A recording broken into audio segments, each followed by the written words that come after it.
जय गुरुदेव। सभी को प्रणाम। जय गुरुदेव। हरिओम। तो आज हमने तीसरे अध्याय को देखते हैं। तो तीसरे अध्याय के अंदर अब यहाँ पे कौन कौन है सत्र के अंदर? पिपलाद ऋषि और उनके साथ कौन बैठे हैं? श्वेत केतु, अष्टावक्र, अन्य जो अन्य ऋषि हैं वो बैठे हुए हैं। तो आज का प्रश्न देखते हैं, कौन देखते हैं। तो आज जो है व्यासपीठ पर विराजमान है महर्षि पिपलाद, और उनको प्रणाम करते हुए श्वेत केतु प्रश्न करते हैं। आप देखिए, ठीक है। अब वो जो प्रश्न किया कि मनुष्य जो है अपना चुनाव स्वयं कर सकता है, ये बात बोली ना उन्होंने, कि वो जो चाहे वो चुन सकता है, जो भी चाहे। तो बोले अच्छा, ऐसी बात है? तो उन्होंने अगला प्रश्न किया, क्या जो मनुष्य है वो हमेशा ही स्वतंत्र है और हमेशा ही सर्वथा परिपूर्ण है? क्या वो जब आगे बढ़ेगा तो उसे किसी की सहायता नहीं चाहिए? हे ऋषि, ये बताओ कि उसकी जो आजादी है, स्वतंत्रता है, उसमें कोई बाधक नहीं है। वो जो चाहे वो कर सकता है। कर सकता है ना? क्या उसकी इच्छा और सामर्थ्य ही सब कुछ है?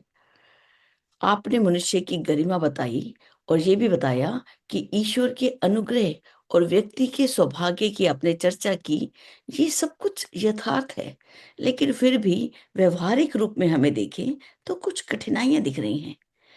श्वेत केतु बड़े ही प्रेम से बोलते हैं कि हमारी बाल बुद्धि को क्षमा करें और हमें बताएं कि क्या मनुष्य को सन्मार्ग पर आगे आने के लिए क्या किसी की सहायता चाहिए या नहीं चाहिए?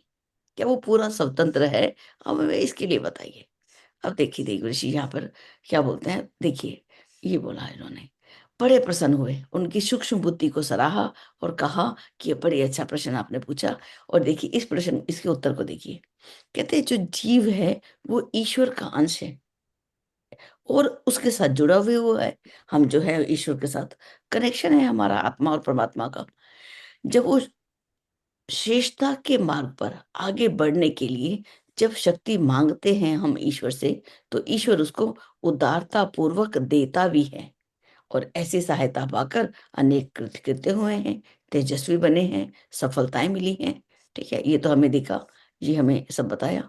अब आगे देखिए, कहते हैं वो जो परम ब्रह्म है कैसा, उसके लिए इस सूत्र को तो मुझे लगता है बाबूजी हर दूसरी या तीसरी क्लास में इस सूत्र को पढ़ते हैं। ये वाला सूत्र नंबर 15 वाला, अनंतम तत्परम ब्रह्म तद अचिंत्य अगोचरम। वो पर ब्रह्म कैसा है? अनंत है। अपनी उसकी महापिपलाद उस ब्रह्म की यहाँ व्याख्या कर रहे हैं। वो कैसा है? अनंत है, अचिंत्य है, चिंतन की सीमा में नहीं आता, अगोचर है, अद्भुत है। उसे समग्र रूप से जान सकना किसी के लिए भी संभव नहीं है। अब मनुष्य के साथ वो परमात्मा सत्ता जुड़ती है। और परमात्मा कहते किसे हैं? इस लाइन को भी आपने अनेक बार पढ़ा होगा, शांति कुंज में लिखा हुआ, उत्कृष्ट वादिता का समुच्चय ही परमात्मा है। परमात्मा किसे कहते हैं? जितने ज्यादा हमारे अंदर आदर्श हैं, जितने हमारे अंदर सद्गुण हैं, उनको इकट्ठा कर दो, समुच्चय मैंने उनका ग्रुप, उसी को ही परमात्मा कहते हैं। जीव के साथ उसी की सघनता जुड़ती है। उसी के अनुदान से वैभव वरदान का भंडार भक्तजनों को मिलता ही चला जाता है। अब देखिए आगे क्या बोलते हैं। कहते हैं ये परमात्मा जो है किसके साथ जुड़ती है? परमात्मा सत्ता है तो हर जगह भाई, लेकिन किसको अनुदान वरदान देती है? कहते हैं, अब इस लाइन को भी बड़े उससे देखिए। आप कहेंगे दीदी हर लाइन तो आप बताते जा रहे हो, प्रारंभ में हर लाइन है, हर पंक्ति को देखते हैं। आदर्शों की प्रतीक परमात्मा सत्ता। परमात्मा सत्ता कौन है? जो आदर्शों का प्रतीक है, क्योंकि वो किसी में भेद नहीं करता, सबको समरूप से प्यार करता है। सभी को सूर्य निकलता है, सभी के लिए वर्षा होती है, सभी के लिए जल बहता है, सभी के लिए, सबको कहीं भेद नहीं है, सभी को प्रेम करता है, छोटे से छोटे चींटी को भी और बड़े से बड़े मनुष्य को भी, हाथी को भी। कहते हैं वो आदर्शों की, इतने सद्गुणों की प्रतीक है, जो उन्हीं मनुष्यों के साथ जुड़ती है और प्रसन्न होती है जो उसके अनुरूप है। अब जो बालक माता पिता के अनुरूप है, उन्हीं के अनुकूल चलता है, उसी को प्यार करता है ना माता पिता। कहते हैं इस अनुरूपता और अनुकूलता को ही पात्रता कहते हैं। अब हम कहते हैं अब अपनी पात्रता विकसित करें, हम ईश्वर के अनुकूल चलें, उसके अनुरूप चलें, उसके अनुशासन को पालें, उसको पात्रता कहते हैं। पात्रता कहते किसे हैं?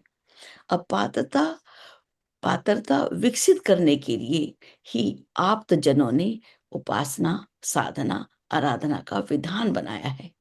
ईश्वर को किसी स्तवन, उपक्रम या उपहार की आवश्यकता नहीं है। हम बोले कि हम तो सुबह उठ के रोज़ तेरी आरती करेंगे, तेरे सजाएँगे, तुझे नहलाएँगे, उपहार देंगे, उसको किसी चीज़ की आवश्यकता नहीं है।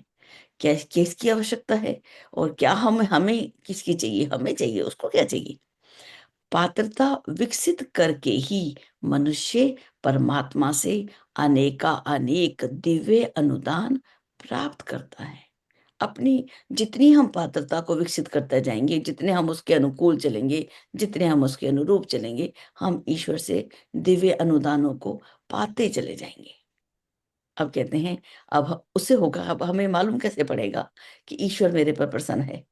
कैसे मालूम पड़ता है? देखिए, हमारे गुण, सद्गुण बढ़ने लग जाएँगे, कर्म, स्वभाव में उत्कृष्टता की अभिवृद्धि, ये होने लग जाएँगे। निश्चित ही परमेश्वर की प्रमुख अनुकंपा है। ये तीनों गुण, हमारा गुण, कर्म, हमारे कर्म इतने सुंदर हो जाएँगे, स्वभाव इतना मधुर हो जाएगा और ये हमें मालूम पड़ेगा, ये ईश्वर की अनुकंपा अब बरसने लगी। इसी के सहारे व्यक्तित्व परिष्कृत होता है। फलता, उपलब्धकर्ता, अंतरिक क्षेत्र में प्रखरता और बाह्य क्षेत्र में सद्भावना देखी जाती है। अब यहाँ पे फल क्या मिला? परिणाम क्या हुआ? अंतरिक क्षेत्र प्रखर हुआ और बाह्य क्षेत्र में हंस हमारे में सद्भावना जगी। ठीक है? ये दिखता है एक साधक के अंदर, ये गुण बढ़े। अब हम बाबूजी से बोलते हैं, हमने पंचकोश साधना की, क्या बढ़ा? तो क्षेत्र प्रखर हुआ, जागरूक हुए, तत्पर हुए, सद्भावना बढ़ी, आत्मीयता बढ़ी। अगर ये गुण आ रहे हैं, तो हो गया, तुम्हें मिल गया परिणाम जो मिलना था। जिन्हें ये 2 वस्तुएँ मिली, कौन-सी? अंतरिक क्षेत्र में प्रखरता और बाह्य क्षेत्र में सद्भावना। उन्हें किसी भी वस्तु की कमी नहीं रहती। ये 2 चीज़ें तो बहुत ही ज़रूरी हैं। एक बड़ा सुंदर सूत्र है, वो मैं ढूँढ रही हूँ, कहीं छूट ना जाए। सच्ची ईश्वर भक्ति साधक को मानवीय सद्गुणों से परिपूर्ण बनाती है। जब अच्छी, अब बोलेगा जो ईश्वर भक्त है, वो कैसा होगा? सद्गुणों से भरपूर होगा। भक्ति हमें वही बनाती है, उदारता देती है। कैसी उदारता देती है? हम अपना काम थोड़े में जलाकर और उस जो बचा हुआ उपलब्धि है, उससे हम विश्व वसुधा को लाभान्वित किया जा सके, कि अपना काम जो है, ऐसी उदारता आ जाती है कि हम थोड़े में गुज़ारा करते हैं और दूसरों को उससे लाभान्वित करते हैं, अपने समय से, अपने धन से, अपने सद्गुणों से। ऐसे भक्तजन धरती के देवता होते हैं, उन्हें बिना माँगे ही ईश्वर का अजस्र सहयोग मिलता है। उसका सहयोग माँगना नहीं पड़ता, वो अपने आप मिलता चला जाता है।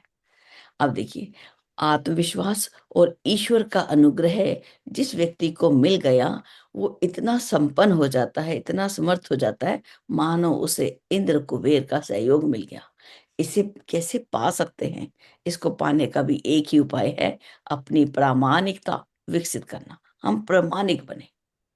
ईश्वर के अनुशासन में चलें। अब जैसे किसी प्रामाणिक का शब्द हम कैसे समझें? कि अगर हम समय हमको दिया गया कि आपने 2 घंटे में हमने काम करना है। हम समय की, अपने काम की चोरी ना करें। जो काम दिया है उसको मन लगा के पूरा करें। अगर किसी बच्चे को पैसे दिए और बोला काम करके आ, ना उसको पता है कितने का सामान आया, कितने की चीज़ आई, कितने पैसे बचे, लापरवाही से पैसे लाके उसने पता नहीं कहाँ रख दिए और उसे हिसाब माँगा गया, उसको मालूम ही नहीं। तो क्या उसको दोबारा काम देंगे हम? नहीं देंगे।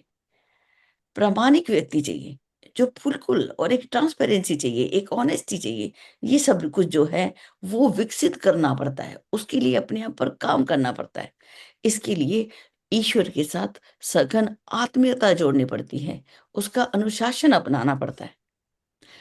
महान के साथ समर्पण विसर्जन करने वाले, जो ईश्वर के साथ अपना समर्पण करते हैं कि मैं जो भी है वो सब तेरा, और मेरा जो भी मैं काम करूँगा वो भी तेरा काम करता हूँ। अपने बच्चे को बड़ा कर रहा हूँ, मैं अपने बच्चे को नहीं बड़ा कर रहा, मैं तेरे बच्चे को बड़ा कर रहा हूँ।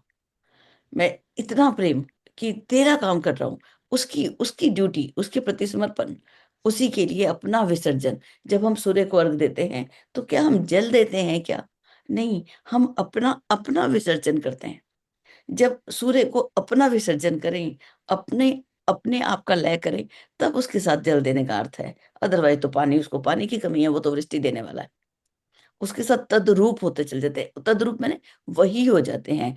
आप बड़े सूर्य हो, तो मैं छोटा सूर्य हूँ। ऐसे ही हो जाते हैं। जैसे आप सबको प्रेरणा देते हो, तो हम भी प्रेरणा देते हैं। आप सबको प्रकाश देते हो, हम भी सबको ज्ञान का प्रकाश देते हैं। आप सबको ताप देते हो, तो आत्मीयता सबसे बड़ा ताप है, ठीक है? हम भी सूर्य हैं, छोटे सूर्य हैं, लेकिन हम दायरा छोटा है, आपका बड़ा है। तो इस रूप में अब देखिए, इसको देखिए, 31, 32 और 33 में 3 उपाय जो हैं यहाँ पे हमें बताए गए। उपासना, साधना, आराधना के 3 उपायों से ईश्वर जो है जीव सत्ता में प्रवेश करता है और हमें आगे बढ़ने की प्रेरणा देता है, ठीक है? तो फिर इसके आगे देखिए, इसके आगे क्या बोला? इसके आगे चलते हैं। उपासना किसे कहते हैं, साधना किसे कहते हैं, मुझे नहीं लगता, आपको बताना पड़ेगा। उपासना उसके पास बैठना, साधना अपने जीवन को साध लेना। अपने प्रारंभ में ही गुरुदेव ने यहाँ पे लिखा है कि अपनी दिनचर्या में परिवर्तन और अपने चिंतन में परिवर्तन, अपने दृष्टिकोण में परिवर्तन, इसी से ही बस ये 2 काम हैं, ठीक है? अब देखिए, यहाँ पे महाप्राज्ञ क्या बोलते हैं, अब साधना किसको आराधना किसको बोलते हैं? आराधना बोलते हैं जब हमें जो भी हमारा समय बचा, जो हमने धन बचाया, उसको हमने समाज के अंदर लगाया। लगाना, अपने समय को लगाना, हम समय ऐसे नहीं है जाके उठा के दे आएँगे। अपने पास जो भी हमारे गुण हैं, जो हमें आता है, वो दूसरों को भी सिखा के आना। अपने ज्ञान को साथ नहीं ले जाना ईश्वर के पास। अब महाप्राज्ञ बोलते हैं श्वेत केतु, ईश्वर से संपर्क हम कैसे जोड़ सकते हैं? भजन करके, उपचार, उपहार, छोटी-छोटी चीज़ों से भी हो सकते हैं। लेकिन उसकी अगर उस वो तो हमने संपर्क साध लिया, उसकी प्रार्थना कर ली। लेकिन यदि हमने उसकी अनुकंपा पानी है तो, एक-एक टीका को बड़े ध्यान से पढ़ें। अनुकंपा पानी है तो अपने आप को पवित्र करना पड़ता है, प्रखर करना पड़ता है। अभेद अभेद दर्शनम ज्ञानम, तो ऐसी स्थिति में ले आना पड़ता है। फिर स्नान क्या है? अपनी मन के मल का त्याग। सोच क्या है? अपना आगे की बातें देखनी है, अपने मन को विषयों से परे हटा लेना। ये सारी बातों को फिर हमें देखना पड़ेगा, फिर हमें उपनिषद की ओर बढ़ना पड़ेगा कि हमें अपने आप को पवित्र करना है, प्रखर करना है, ठीक है? ये हमें देखना है। जब ये 2 चीज़ें होंगी, या उसमें लिखा भी हुआ है देखिए, पवित्रता मतलब निश्चलता और प्रखरता मतलब तेजस्विता। अब प्रखर प्रज्ञा, क्या मतलब? प्रखर बने। सजल श्रद्धा मतलब सजल श्रद्धावान बने। श्रद्धावान लभते ज्ञानम, तो हमें वो श्रद्धा नहीं है, तो फिर बात नहीं बनेगी। तो ये हमें अपने अंदर बढ़ाना होगा, तभी हम होगा। तो ये जो है उदार मना, और अपने आप को कैसे देखेंगे? जो व्यक्ति सब में अपने को और अपने में सबको देखते हैं, जो दुःख बँटाते और सुख बाँटते हैं, अपने छोटे-छोटे सुखों को भी बाँटते चलें। अरे! किसी को पता चल जाएगा, मेरे को नज़र लग जाएगी, तो मेरा सुख कम हो जाएगा। नहीं, सुख को बाँट देना। किसी का दुःख है, चाहे छोटा है, चाहे बड़ा है, उसको बँटा लेना। ये हमारा जो है जीवन, ऐसा ऐसे व्यक्ति को क्या बोलते हैं? उदार चेता मनुष्य। वो क्या करते हैं? अपनी कर्म साधना से, परमात्म सत्ता से घनिष्ठ होते जाते हैं। अब जो है, और कौन-सा देखें? ये देखिए, क्योंकि बाहर की सहायता की बात प्रश्न कहाँ से हुआ था कि क्या मनुष्य को किसी की सहायता चाहिए? तो देखिए यहाँ पर बोले हैं, कहते हैं आत्मबल का पूरक परमात्म बल है। एक आत्मबल और उसका कॉम्प्लीमेंट्री दूसरा कौन-सा है? पूरक कौन है उसका? परमात्मा का बल। बाहर की सहायता अगर चाहिए हो, तो इसी एक साधना से सब चल जाता है। आत्मा और परमात्मा 2 को प्रसन्न कर लेने पर सब अनायास ही प्रसन्न हो जाते हैं और बिना माँगे ही सहायता करने लग जाते हैं। अब देखिए, इस कंडीशन देखिए यहाँ पर क्या है? जिसने भक्त जैसी श्रद्धा, ब्राह्मण जैसी प्रज्ञा और साधु जैसी परमार्थ निष्ठा अर्जित कर ली।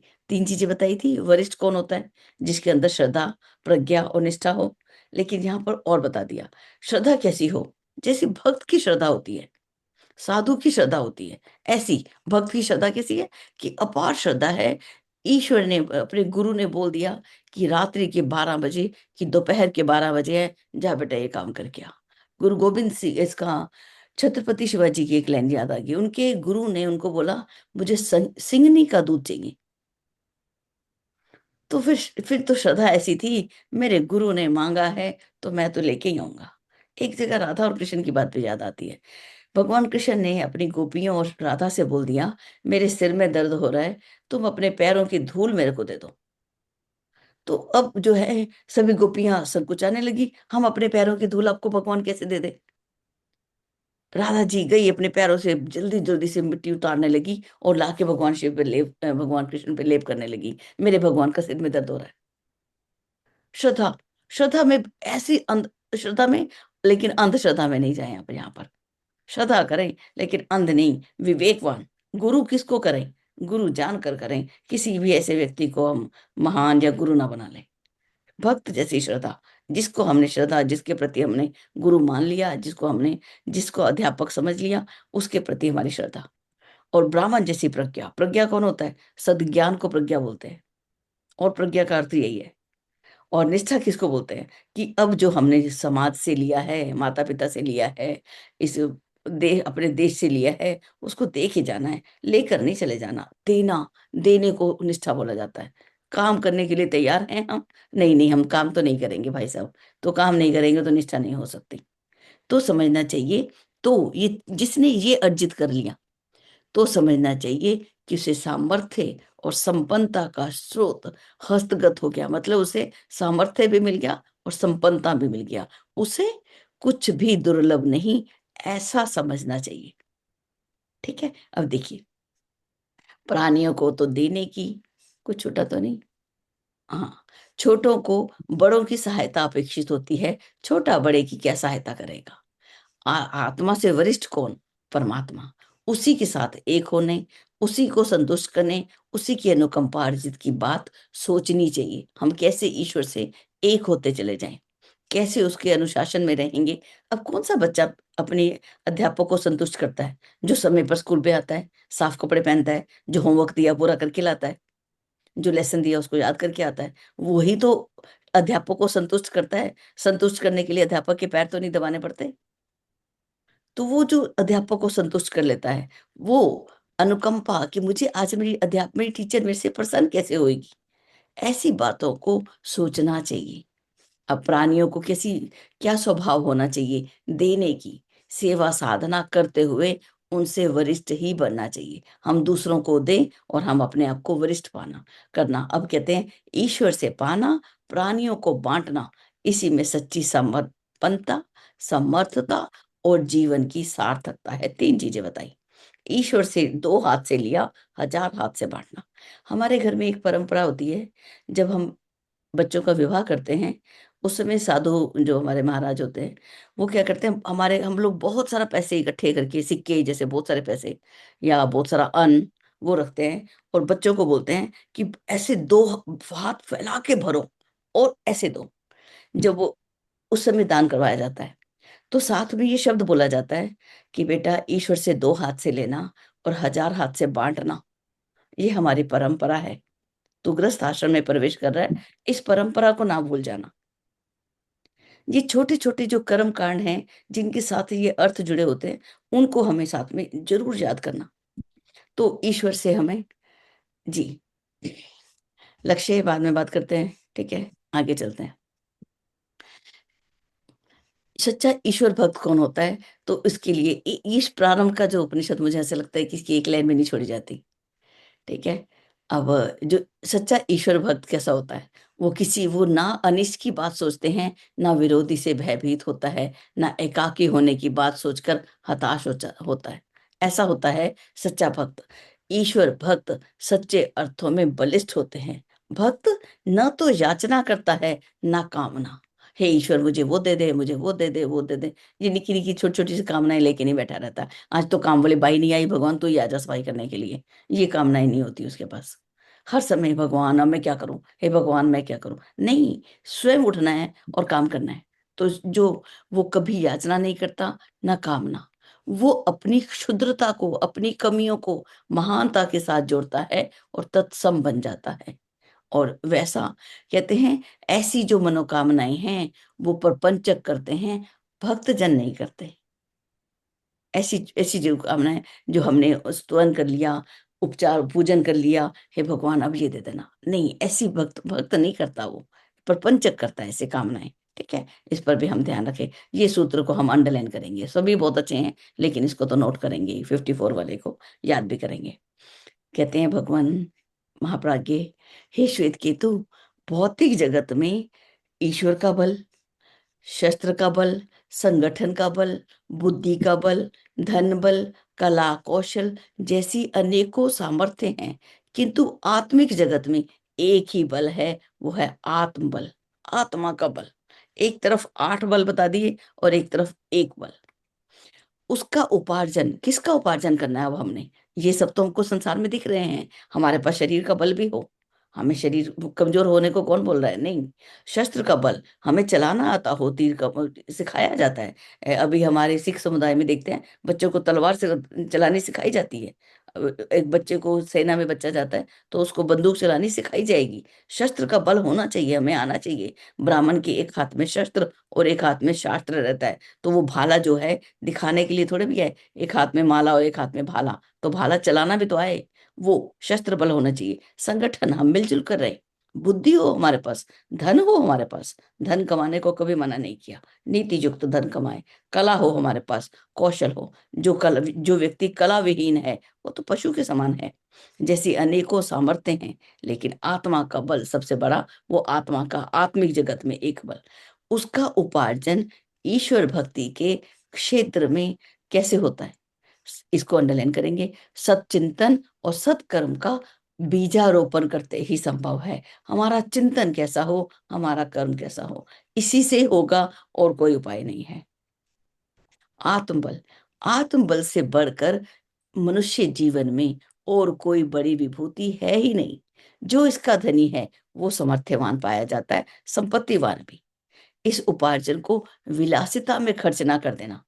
अब ये आत्मबल जो है वो बड़ा सामर्थ्यवान है, संपत्तिवान भी है, लेकिन जो ईश्वर ने हमें सामर्थ्य दिए, सारे बल दिए, आत्मा का बल दिया, इसको हमने खर्च कहाँ करना है?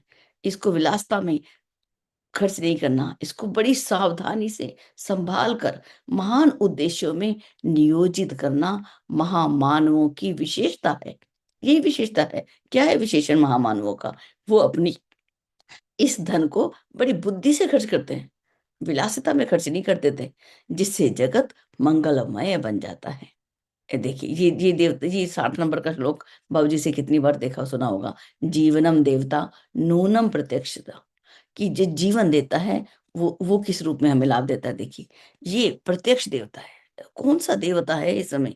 इस समय का देवता सिर्फ जीवन देता है। इसी जीवन को हमने संवार लेना है।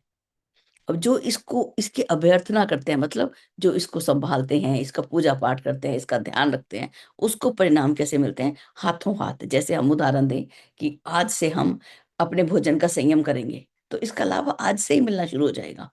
कल से नहीं होगा, आज से ही शुरू हो जाएगा। आज ही पेट अगले, अभी आप पेट को आराम मिल जाएगा। आज हम योगाभ्यास करना शुरू कर दिया तो उसका लाभ आज ही मिलेगा। आज स्वाध्याय करना प्रारंभ कर दिया, उसका लाभ आज से ही शुरू हो जाएगा। जीवन को ईश्वर का उपहार नहीं, प्रतिनिधि कहा गया है। जीवन साधना से ही ईश्वर साधना सदती है। ठीक है, अब ये सब आप जानते हो, आगे चलते हैं। ये लाइन को मैं ढूंढती हूँ, इसको जरूर अंडरलाइन करना और अपने सामने लिखना। श्वेत केतु बड़े प्रेम से जब वो आवाज देते हैं, हे श्वेत केतु, मनुष्य निश्चय ही महान है। मनुष्य दीन दरिद्र नहीं है, वह ईश्वर से उत्पन्न होने के कारण तथ्यता पूर्ण ही है। ये 4 अक्षर, तथ्यता, मनुष्य पूर्ण ही है। और हम तो पूर्णमिदम, पूर्णात, वो जो है किसको पूर्ण बोलते हैं? उस परम को बोलते हैं, अपने आप को नहीं बोलते। पूर्णमदा पूर्णमिदम, जो अपना, इस समय तो कोई श्लोक याद ही नहीं आ रहा मुझे। तो ये जो कैसा है कि वो है, बड़ी सुबह है दीदी, तो अभी उठी हूँ, तो इसलिए थोड़ा सा ऐसा होता है। तो ईश्वर से उत्पन्न होने के कारण वो कैसा है? पूर्ण ही है। इस लाइन को कभी नहीं भूलना। वो कैसा है, लेकिन इस पूर्णता के ऊपर हम भूल क्यों गए अपनी पूर्णता को? क्यों? क्योंकि कलमश कषायों से आवृत होकर वो दीन दरिद्र बन जाता है। बुराइयां उसके अंदर आ जाती हैं, कलमश कषाय, पुराने संस्कार, अपने आसपास का वातावरण उसको दीन और दरिद्र बना देता है। मलिनता के भव बंधनों को, ये मलिनता, इसके भव बंधनों को जो जितना शिथिल करता है, उसके लिए ईश्वर की समीपता उतनी ही सरल बनती जाती है। जो अपनी मलिनता को साफ करता चला जाता है। ठीक है, और जो ईश्वर के निकट है उसे सामर्थ्य का अधिष्ठाता माना जाता है। ईश्वर के निकट कौन होगा? आपने देखा है स्कूल के अंदर सबसे आगे आगे बच्चे कौन सा बैठते हैं? एक तो अगर आज मेरे कपड़े गंदे हैं तो हम क्या होंगे, कक्षा में पीछे चलते हैं, मेरी टीचर मुझे डांटेगी। मेरा मन मैला है तो हम कक्षा में पीछे चले जाएंगे। अगर हम पढ़ के नहीं आए हैं तो हम कक्षा में पीछे चले जाएंगे। ठीक है, मुझसे प्रश्न, टीचर प्रश्न ना पूछे, मैं पीछे बैठ जाता हूँ। ईश्वर के निकट, निकट कौन जाएगा? उसे सामर्थ्य का अधिष्ठान माना जाता है। जो ईश्वर के निकट है वो ही, उसी के पास सामर्थ्य है, उसी के पास आत्मा का बल है, जिसने अपनी अपनी मलिनता को दूर किया, अपने होमवर्क को पूरा किया, जो भी हमें जिम्मेवारी दी गई उसको ईमानदारी से पूरा किया। अब यहाँ पे बोलते हैं पिपलाद ऋषि, हे आरण्यक साधना में, ब्रह्म विद्या की साधना में निरत ब्रह्मवेताओं, उन लोगों को बोल रहे हैं, आत्मा की सामर्थ्य को समझो, उस पर विश्वास करो और बढ़ाओ। इस बात को समझो। बलिष्ठता के लिए यदि सहायता की आवश्यकता पड़े तो मांगो ईश्वर से, कौन मना कर रहा है? ईश्वर से मांगो, साथ ही ध्यान भी रखो कि मिलेगा किसको, जो उसकी पात्रता के अनुरूप होगा, उसे ही दैवी अनुग्रह उपलब्ध होते हैं। इसमें भी कोई संदेह नहीं है, कोई संदेह नहीं है कि ये मिलेगा किसको, उसको मिलेगा, हमें सबको नहीं मिल जाएगा, अनुग्रह है इसके लिए। तो ये जो है, ये इसको देखिए, अनेक प्रकार के हमें संकट दिखाई देते हैं, लेकिन ये सिर्फ संकट जो हैं वो हमारे चिंतन के कारण के हैं। ठीक है। और फिर जो है, जिसने अपना शोधन कर लिया हो, जिसने अपना निर्माण कर लिया हो, उसके माध्यम से अपना व्यक्तित्व तो बढ़ा लिया हो, उसके संकट कैसे दूर हो जाते हैं? जैसे कि सूर्य उदय हुआ तो निशाचरों का कई अता पता रहता ही नहीं है। तो ये जो है, इस कमी को ऋषियों ने अपने में जाना और उन्होंने फिर आगे प्रश्न किया। आधा घंटा लग जाता है दीदी एक लेसन पे। चलिए 20 मिनट में आगे को पूरा करते हैं।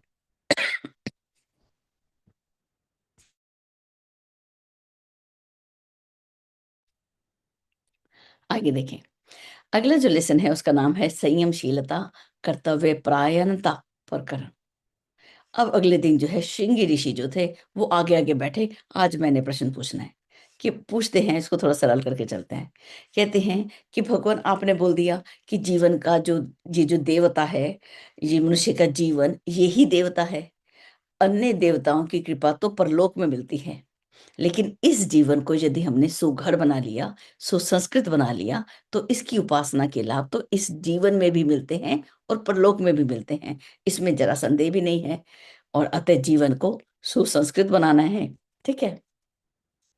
अब प्रश्न ये है, देखिए इसको समझेंगे। अब ये क्वेश्चन कौन सा किया, कि जीवन देवता की पूजा अभ्यर्थना कैसे की जाए। जैसे हम सत्यनारायण व्रत कथा में देखते हैं कि उसका विधि विधान बता दो, उसकी हम पूजा पाठ कैसे करें, कैसे करें वो भगवान की। हम कौन कौन से फल लाएं, क्या क्या चीजें इकट्ठी करें, पंडित जी को बुलाएं, लोटा रखें, उसके ऊपर हम केले के पत्ते जो भी से जाते हैं मंदिर को। इस जीवन देवता के लिए क्या करें, उससे वरदान पाना है तो हम क्या उपचार करें, जीवन देवता प्रसन्न होने पर देंगे क्या, और यदि वो रुष्ट हो गए तो क्या हानि कर देंगे, क्या नुकसान कर देंगे, और कौन सा अनिष्ट आ जाएगा, ये हमें समझाइए। ये हमारा आज का क्वेश्चन है। आगे देखिए। अब वो बोलते हैं, नीचे तो नहीं है कुछ, नहीं। पिपलाद ऋषि बोले कि अब बहुत ही अच्छा प्रश्न सुनिए। जीवन देवता जो है प्रत्यक्ष फल देता है, उसके साथ हम कोई भी जो व्यवहार करते हैं उसका प्रभाव क्या मिलता है, हस्ताम्बलकवत, मतलब जैसे हाथ में रखा हुआ आंवले को हम देखते हैं, ऐसे ही उसका लाभ हम देखते हैं। जिसने जीवन देवता की साधना की उसका फल तुरंत ही, जैसे आंवले को देखते हैं ऐसे फल को देखते हैं। अब हमको ये जीवन जो है ना, ये अजस्र अनुदानों से लदा है। इसके अंदर इतने अनुदान दिए ईश्वर ने। जो इन अनुदानों का सदुपयोग करता है उसको लाभ भी कैसे मिलते हैं, उत्साहवर्धक लाभ मिलते हैं। भ्रांतिवश लोग उसका महत्व नहीं समझते। जिन उपलब्धियों के सहारे देव जीवन जिया जा सकता है उसको समझते नहीं। कितने दुख की बात है कि ये जो ईश्वर ने हमारे अंदर अमृत भरा, उसको हम असंयम के छिद्रों द्वारा बहाकर अस्त व्यस्त कर देते हैं, और जीवन कैसा रह जाता है, जैसे नींबू निचड़ा हुआ नींबू, उसकी तरह। और रोता, रोना किसका रोते हैं, दरिद्रता का। हे भगवान मेरे दरिद्रता को दूर कर। वो कैसे होता है, ये बड़ा सुंदर सूत्र है इसका। अब जिसको बड़े मुख्य मुख्य आपको जो बड़े प्रभावित करते हैं उनको जरूर नोट करें। कहते हैं जो जीवन जो है वो कामधेनु गाय है, उसका दूध पाने में कोई कठिनाई नहीं है, कोई कठिनाई नहीं है, उसका दूध आसानी से मिलेगा। लेकिन यदि छेदों वाले पात्र में उसको दुहा जाएगा, अगर हमारा बर्तन ही नीचे से टूटा हुआ है, तो उस सौभाग्य का लाभ कैसे मिलेगा? वो तो दे रहा है, हम नहीं सँभाल पाते उसको। असंयम रूपी छेदों को, छिद्रों को, छिद्र मतलब कमियों को, अपनी कमियों को, छिद्रों को बंद करना होगा, तभी हम उस हानि से बच सकते हैं। जिसके कारण मनुष्य जो है दीन दरिद्र बन के रहता है। ठीक है? अब जो स्थिति को वो पूछते हैं, ये असंयम रूपी छिद्र ये कितने हैं? और इससे किस प्रकार जीवन रूपी रस निचुड़ जाता है? इस असंयम को हम कैसे समझें? इस रहस्य को समझाएँ। इतने में हम इसको देख लेते हैं। पिपलाद ऋषि बोले, 4 प्रकार की जीवन संपदा है। ये अमृत जो है 4 रूपों में ईश्वर ने हमको दिया है। पहले हमारी इंद्रियों की शक्ति, हमारी आँखों में शक्ति है, हमारे कानों में शक्ति है, हमारे अंग, कर्म इंद्रियाँ, ज्ञान इंद्रियों में सारी शक्ति दी है ईश्वर ने। और समय की शक्ति दी है, 24 घंटे सबको दिए। विचारों की शक्ति, हम जो चाहे वही विचार कर सकते हैं, हमारे ऊपर है। और साधन की शक्ति, इन 3 के द्वारा, पहली 3 जो हैं ईश्वर ने दी हैं। इंद्रिय शक्ति ईश्वर ने दी, समय की शक्ति ईश्वर ने दी, विचार की शक्ति ईश्वर ने दी। जो चौथी शक्ति है, धन कमाने की शक्ति, इन तीनों को अगर हम समझ जाएँ, तो धन तो हम कितना भी कमा सकते हैं, साधन तो हम कितने भी हम अर्जित कर सकते हैं। इन 10 इंद्रियाँ जो कर्म इंद्रियाँ 5, 5 ज्ञान इंद्रियाँ, उनमें 2 प्रधान बताई। पहली कौन-सी? जिह्वा और दूसरी जनन इंद्रिय। ये दोनों ना 2-2 काम करती हैं। आँखें सिर्फ़ देखती हैं, विचार नहीं करती, विचार के लिए दिमाग के पास जाना पड़ता है। सिर्फ़ देख रही हैं। ऐसे ही ये 2 काम करती हैं, एक जिह्वा और एक जनन इंद्रिय। जिह्वा क्या करती है? भोजन को जाँचती है, परखती है, गले से नीचे उतारती है। और बातचीत करने के लिए शब्द उच्चारण के काम में आती है। 2 काम हो गए, तो दोनों इस पर ज़्यादा ध्यान रखना पड़ेगा। ये तो खाते-खाते थकती नहीं, बोलते-बोलते भी नहीं थकती, ठीक है? और जनन इंद्रियों का काम क्या है? संतान उत्पादन के लिए रति कर्म करना, और जो हमारे शरीर के हमारे स्राव हैं, जो हमें नहीं चाहिए, हटाने हैं, छोड़ने हैं, उनको परित्याग करने का काम जनन इंद्रिय करती है। और ये जो है जिह्वा का संयम यदि हम करते हैं, तो हमारे शरीर का स्वास्थ्य अच्छा रहता है। और जनन इंद्रिय का अगर हम संयम करते हैं, तो इससे मनोबल अक्षुण्ण रहता है। उसका मन जो बल है, वो बहुत अक्षुण्ण रहेगा। जिह्वा का जो असंयमी व्यक्ति है, उसको अपच होगा, दुर्बल होगा, रुग्ण होगा। और जो व्यक्ति रति कर्म में आतुर होगा, अविवेक पूर्वक जो रति कर्म में आगे बढ़ेगा, उसकी संतान कैसी होगी? अनुपयुक्त संतान होगी। अच्छी संतान करने के लिए हमें अपने वीर्य का संयम करना पड़ता है। जो नहीं करेगा, उसकी संतान अच्छी नहीं हो सकती। उसको यौन रोग हो जाएंगे। और चिंतन कैसा होगा? विकृत चिंतन। इसका दौर बढ़ता चला जाएगा। और जो यदि दोनों का ही असंयम किसी व्यक्ति में है, तो शरीर का और मानसिक स्वास्थ्य निश्चित नष्ट होकर ही रहता है। आगे देखिए। ये एक-एक को ये यहाँ पे इंद्रियों के लिए बताया, बाकी इंद्रियाँ हम सब समझ सकते हैं। आँखें देखिए तो क्या देखें, कान सुने तो क्या सुने, हमारे ऊपर निर्भर करता है, हमने अपनी इंद्रियों को कहाँ भगा रहे हैं उनको, और कहाँ कंट्रोल कर रहे हैं। समय का संयम के लिए देखिए क्या लिखा उन्होंने, कि अगर समय का संयम अगर हमने नहीं किया, तो मनुष्य कैसा बनेगा? आलसी और प्रमादी। आलसी, अस्त-व्यस्त बहुत दिन भी जी लिया, लेकिन कुछ उपलब्धियाँ नहीं पाएगा। और नियमितता उसके अंदर नहीं रही, तो जीवन कैसा रहेगा? आधा अधूरा। समय का सदुपयोग सुनियोजित श्रम से ही किया जा सकता है। इस लास्ट वाली लाइन को हम अंडरलाइन कर सकते हैं। समय का सदुपयोग करना है, तो सुनियोजित श्रम, हम जो काम करते हैं एक नियोजित करें। इतने बजे उठना, इतने बजे हमने दिनचर्या को निर्धारण करना। अब एक निर्धारण करना पड़ता है, योजनाबद्ध कार्य करना। इसके लिए यहाँ पे लिखे योजनाबद्ध कार्य करना, और उसका तत्परता पूर्वक निर्वाह करने से ही अनेकों-अनेक सफलताएँ मिलती हैं। समझ लो कि समय के असंयमी ही अल्पजीवी कहलाते हैं। समय का जिसने संयम नहीं किया, उसने तो कोई जीवन ही नहीं जिया। भले ही आयु उनकी 100 वर्ष क्यों ना हो। ईश्वर समय जो है, वो ईश्वर प्रदत्त संपदा है। ये संपदा जो है, ईश्वर ने हम सबको समान रूप से दी है। जो उसे श्रम मनोयोग पूर्वक नियोजित करते हैं, वो करके विभिन्न प्रकार की संपदाएँ और विभूतियों को अर्जित किया जाता है। जो समय गवाता है वो जीवन को गवाने वाला कहा जाता है। उसने जीवन देवता की साधना नहीं की। विचार कैसा है? विचार तो सूक्ष्म स्तर का कर्म है, ऐसा कर्म जो दिखाई भी नहीं देता। कार्य का मूल रूप विचार है। समय की तरह विचार प्रवाह को भी सत्प्रयोजनों में निरत रखा जाए। विचार जो है ना, ये गलत गलत विचार आते हैं, इनको रोका जाए। नहीं नहीं नहीं, मुझे लिए मेरे लिए नहीं है। कभी नेगेटिव थॉट आए तो बाबूजी बोलते हैं कि वो मेरे लिए नहीं आ रहा था, मैंने तो रास्ते चलते चलते उसको बेफालतू में उसके अंदर अपनी टांग अड़ा दी और अपने लिए रोक लिया उसको। नहीं नहीं, उसको जाने दीजिए, बुरे विचारों को जाने दीजिए। अच्छा, जो मेरे लिए उपयोगी है उसको रख लीजिए। ऐसे निरत रखा जाए। समय की तरह विचार प्रवाह को भी सत् प्रयोजनों में बिजी रखा जाए। उपयोगी उत्कृष्ट विचारों की मर्यादा से चिंतन को सीमाबद्ध रखने से ही जो मनुष्य है वो सृजनात्मक प्रयोजनों में लगते हैं। जो अच्छे विचार हैं वो सृजन करेंगे, कुछ बनाएंगे और महत्वपूर्ण प्रतिफल उत्पन्न करेंगे। ठीक है, उसी में सफल होकर रहते हैं। विचार, अब इस लाइन को अंडरलाइन करेंगे, इस लाइन में से पहली वाली को कर सकते हैं, लास्ट वाली को। विचारों की अनगढ़ अस्त व्यस्तता एक प्रकार की विक्षिप्तता ही है। कि अगर विचार अनगढ़ हैं, अस्त व्यस्त हैं, तो मनुष्य कैसा है? वो पागल जैसा है, विक्षिप्त व्यक्ति उसको बोला जाता है।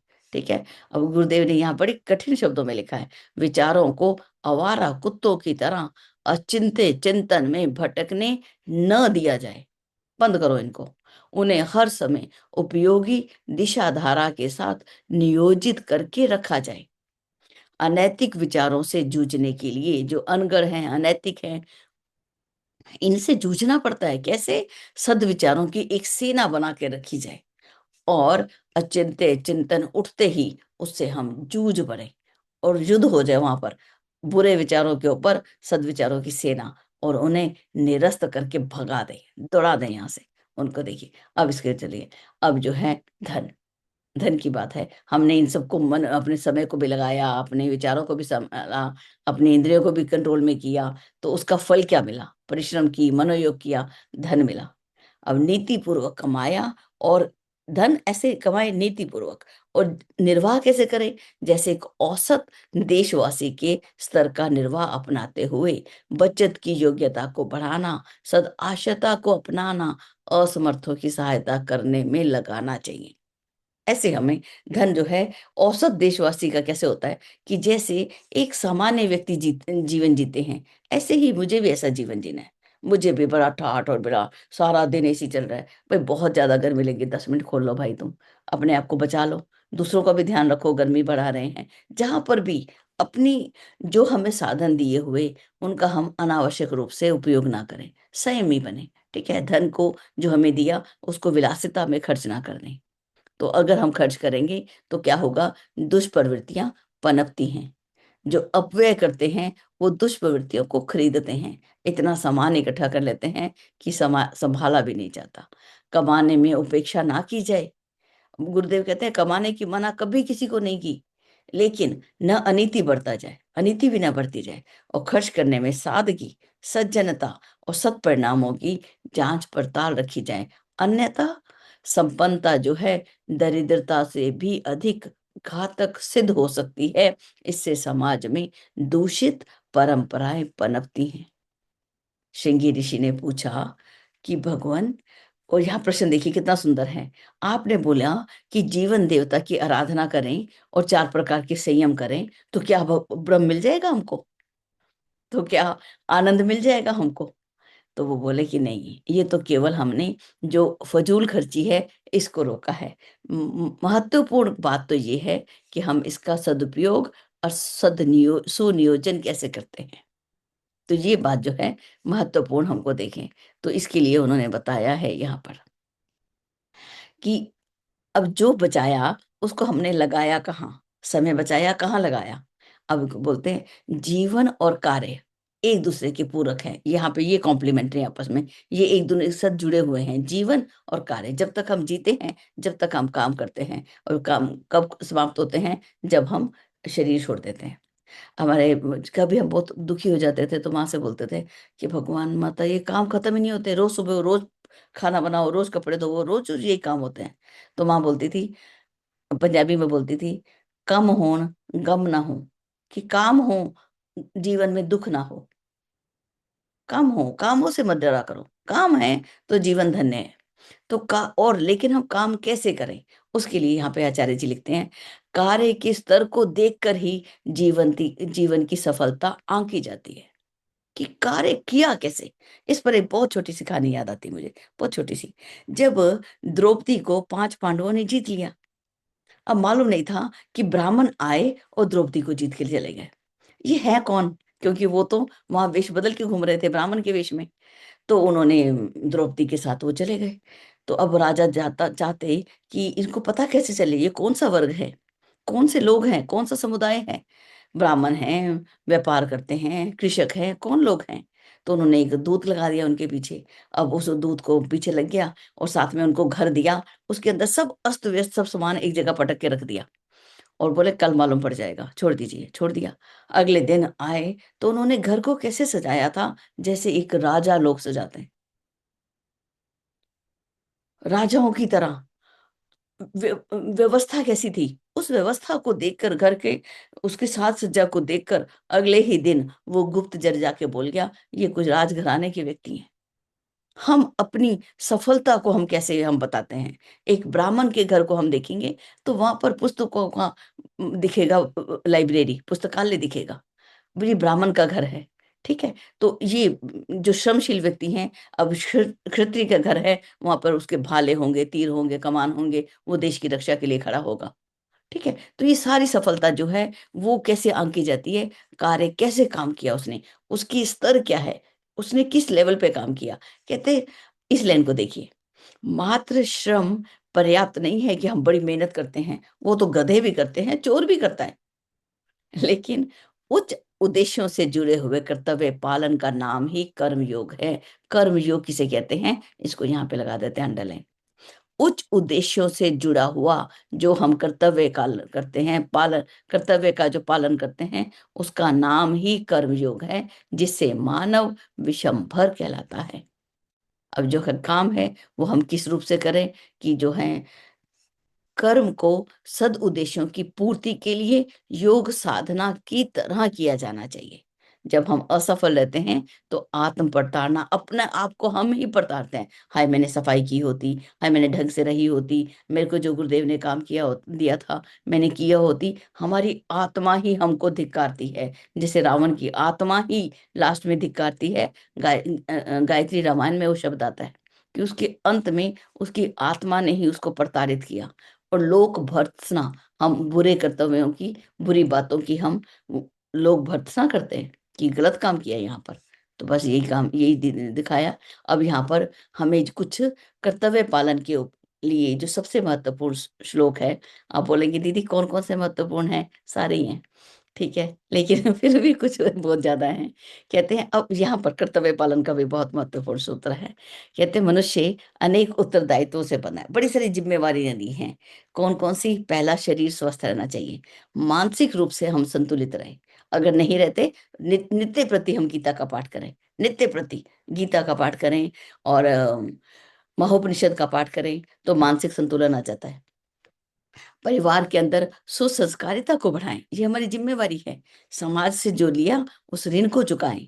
संस्कृति की शालीनता की सुरक्षा, ये हमारी जिम्मेवारी है। हमारी भारत की देव संस्कृति बची रहनी चाहिए। आज हम वो कहेंगे कि हम संस्कृति कैसे बची रहेगी? हम ईमानदारी नहीं है किसके प्रति? हम तो बहुत ईमानदार हैं, हम एक पैसे की चोरी नहीं करते। और जो समय की चोरी करते हैं, वो जो काम दिया जाता है उसको आधा अधूरा करते हैं, वो ये हमारी जिम्मेवारियों को हम पूरी तरह से नहीं निभाते हैं। तो संस्कृति हमारी संस्कृति है, हम मिलजुल कर रहते हैं, उदार भक्ति भावना हमारी संस्कृति है। तो इसकी शालीनता, हम शालीन बने, ऐसी जिम्मेवारियों से मनुष्य बंधा हुआ है। अब यहाँ पे धार्मिकता की परिभाषा है, इसको अनलॉड करेंगे। इसके निर्वाह को कर्तव्य पालन कहते हैं। इन सबको पूरा करना, इसको कर्तव्य का पालन कहते हैं। और कर्तव्य परायणता ही धार्मिकता है, इतनी सी लाइन है। इसको संस्कृत में देख लेना, इसको क्या बोलते हैं? कर्तव्य परायणता ही धार्मिकता है, इसको रख लेना। ये धार्मिकता है। धार्मिकता वो माला जपना, मंदिर जाना, वो धर्म, वो हमारा कर्म कांड है। उसको उसमें आता है। अपने मन को संतुलित कर रहे हैं, उसके लिए हम माला जप रहे हैं। अपने मन को कंट्रोल में रख रहे हैं, नहीं भागना आधा घंटा इधर उधर, उसको पकड़ने के लिए हम अपने जप स्वाध्याय को करते हैं। लेकिन उसका परिणाम हमें समाज में दिखता है। हम अपनी ड्यूटीफुलनेस, बाबूजी बोलते हैं ड्यूटीफुलनेस बोलते हैं इस लाइन को। यही जो है सबसे उत्तम परिभाषा है। धार्मिकता की सबसे उत्तम परिभाषा यही है। कर्तव्य परायणता ही धार्मिकता है। ठीक है। कर्म जो है कैसे करना चाहिए, वो हम इसके लिए कहते हैं कि उसमें उच्च स्तरीय मनोयोग का तन में समावेश होना चाहिए। बस इसको यहीं पे रखते हैं। और ये बहुत ध्वंस, किस चीज को तोड़ना तो बहुत सरल है, उसको बनाना मुश्किल, तो इसी रूप में यहाँ पर। और जो कहते हैं इससे तो अच्छा मूर्ख लोग अच्छे हैं जो कुछ बनाते नहीं। पढ़ा लिखा व्यक्ति अगर समाज का विनाश करे तो उससे अच्छा तो यहाँ पे मूर्ख ही होते, वो ज्यादा अच्छा था। गुरुदेव यहाँ लिखते हैं कि मूर्ख कम से कम कुछ बिगाड़ेगा तो नहीं। और ये बुद्धिमान लोगों ने जो धरती का वो किया है, तो इसके लिए यहाँ पर इस पैराग्राफ में गुरुदेव ने यहाँ पे लिखा है। तो चलिए, ये लिखते हैं गुरुदेव कि ये जो है पशु प्रवृत्तियों को निरस्त करने के लिए कड़ा रुख अपनाना पड़ता है, अपने आप से जूझना पड़ता है। यही, ये अर्जुन की भूमिका इस महाभारत में हर कर्म योगी को निभानी पड़ती है। तो तीसरा सत्र जो है, तीसरा दिन जो है, ये प्रश्न जो था श्रृंगी ऋषि का, ये यहाँ पे पूरा हुआ। तो इति श्रीमद प्रज्ञापनिषदे ब्रह्म विद्या आत्म विद्यो युग दर्शन युग साधना प्रकटीकरणो श्री पिपलाद श्वेत केतु। ये श्वेत केतु श्रृंगी है। यहाँ पे श्रृंगी ऋषि संवादे संयमशीलता कर्तव्य परायणता इति प्रकरणों नाम चतुर्थ अध्याय यहाँ पे पूरा हुआ। कल हम पंचम और छठा देखेंगे, उदार भक्ति भावना जिसे होता है। हमारे पास 10 मिनट हैं, हम अपने प्रश्न को, अपने सुझावों को, या हम अपने अनुभव को हम जरूर व्यक्त करें। तो मैं इसको यहाँ पे स्टॉप शेयर कर देती हूँ। ये लीजिए जी दीदी। और प्रणाम दीदी। आप बोलेंगे आप हमें तो 7 मिनट में पढ़ने को बोलती हैं और खुद 30 मिनट लेती हैं। यही क्वेश्चन मैं करने वाली थी। मैंने पहले बोल दिया ना। हाँ जी जी। आपने 73 में बोला दीदी, अंडरलाइन करने के लिए, कर्तव्य अस्ति धार्मिकता ध्रुवम, है ना?